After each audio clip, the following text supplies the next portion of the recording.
हमको बैठाना चाहेगी, हम बैठेंगे, हम नीचे सोएंगे, बैठेंगे, जो धरना दे रहे हम देंगे। लेकिन सरकार को कुछ अपने नेताओं से सीख लेनी चाहिए।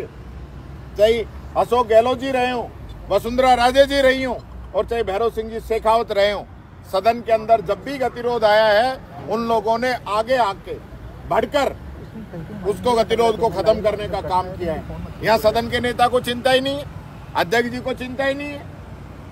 मंत्री आते हैं जिनके पास कोई पावर नहीं है, यहाँ हाँ करके चले जाते हैं, मीडिया में बयान दे देते हैं, अखबार में फोटो छपवा देते हैं कि हम वार्ता करना चाह रहे हैं, कांग्रेस हट कर रही है। भाई कौन सा हट कर रहे हैं? हम लोग मीडिया के माध्यम से कहना चाहता हूँ, कौन सा हट कर रहे हैं? अगर हम लोग ये बात, अगर टिप्पणी जो की गई है मंत्री के द्वारा जिस गलत तरीके से, उसको हम हटवा नहीं सकते और अध्यक्ष जी को अपील कर नहीं सकते, तो फिर यहाँ क्यों आते हैं विधानसभा के अंदर? इसलिए विधानसभा के अंदर आते हैं कि हाँ, या बीजेपी के जो मंत्री है, जो नेता है, हमको गालियां देंगे, हमारे नेताओं के लिए भद्दी टिप्पणियां करेंगे, व्यंग्यात्मक बातें रखेंगे।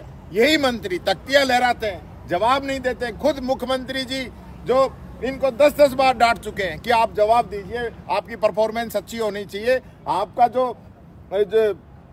एक मैसेज है वो जनता के बीच में सही नहीं जा रहा है, कि मंत्री जवाब नहीं दे पा रहे। और उनके मुख्यमंत्री जी के बार बार आग्रह के बाद में भी ये लोग जवाब नहीं दे रहे हैं, इधर उधर घुमाते हैं। आगे क्या रणनीति? आगे रणनीति देखिए, सदन के अंदर भी और सदन के बाहर भी हम लोग अपनी लड़ाई जारी रखेंगे।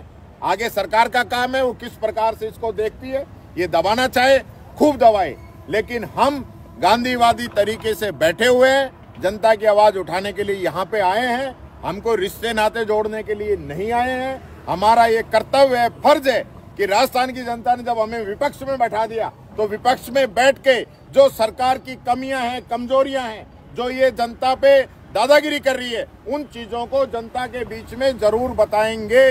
कल प्रमुख सदस्य जो आपके अभी तक नहीं है सदन से, किसी कारण से बाहर है, वो भी रहेंगे? सब लोग रहेंगे, टोटल लोग रहेंगे, सभी लोग कल हमारे सदन के अंदर रहेंगे। आज चूंकि 2 दिन छुट्टियां थी, लोगों के ऑलरेडी प्रोग्राम थे, लगभग हमारे लोग यहाँ पे हैं, कुछ लोग हमारे निजी कारणों से छुट्टी लेके या कोई बात करके वो हैं। सब लोग एकजुट हैं, ये कोई भ्रम में नहीं रहे। बीजेपी वाले जिस प्रकार की अफवाहें फैलाते हैं, ऐसे चलने वाला नहीं है। यहाँ सदन के अंदर जवाब देना पड़ेगा। क्या सत्ता पक्ष की जिम्मेदारी नहीं है गतिरोध खत्म करने की? सदन के नेता की जिम्मेदारी नहीं है गतिरोध खत्म करने की? ये लोग, इनको कोई ऐसा लगता है जैसे होश ही नहीं है, कोई प्रायोरिटी नहीं है। अध्यक्ष का नॉमिनेशन करा रहे हैं, मिठाई खिला रहे हैं, उसमें लगे हुए हैं, और यहाँ जनता जो है विधानसभा की तरफ देख रही है कि हमारे हकों की बात होगी, उस पर कोई चर्चा ही नहीं है। तो क्या लगता है कि बजट में चर्चा नहीं हो इसलिए भी गतिरोध बना देने? 100% मैं मीडिया के माध्यम से फिर बताना चाहूंगा, ये गतिरोध बना अविनाश गहलोत की टिप्पणी के बाद में।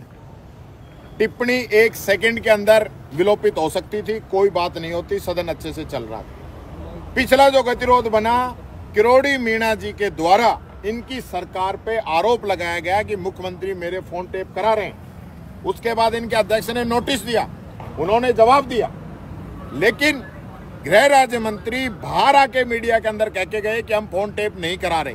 यही डिमांड हम सदन के अंदर कर रहे थे। पूरे दिन हंगामा रहा, अगले दिन हंगामा रहा, बाद में गतिरोध दूर किया और बयान दिया आके सदन के अंदर गृह राज्य मंत्री ने। यही हम चाह रहे थे, बाधित रखा, उसके बाद बयान दिया। उससे पहले यही मंत्री अविनाश गहलोत जी लास्ट टाइम राहुल गांधी जी पे टिप्पणी की, बाद में उसको विलोपित किया, माफी मांगी, फिर सदन 3 दिन के गतिरोध के बाद में चला। यानी काम जो विपक्ष का होना चाहिए वो तो इनके मंत्री कर रहे हैं, जो कि घबराए हुए हैं, यहाँ जवाब दे नहीं सकते। और मैं चैलेंज करता हूँ, आप पिछले 1 साल की प्रोसीडिंग निकाल के देख लीजिए, मेरे द्वारा जो भी क्वेश्चन इनसे पूछे गए हैं, अगर आधे के भी जवाब दे दिए हो तो। ताज़ा खबरों के लिए विजिट करें द फैक्ट इंडिया की वेबसाइट और डाउनलोड करें द फैक्ट इंडिया ऐप।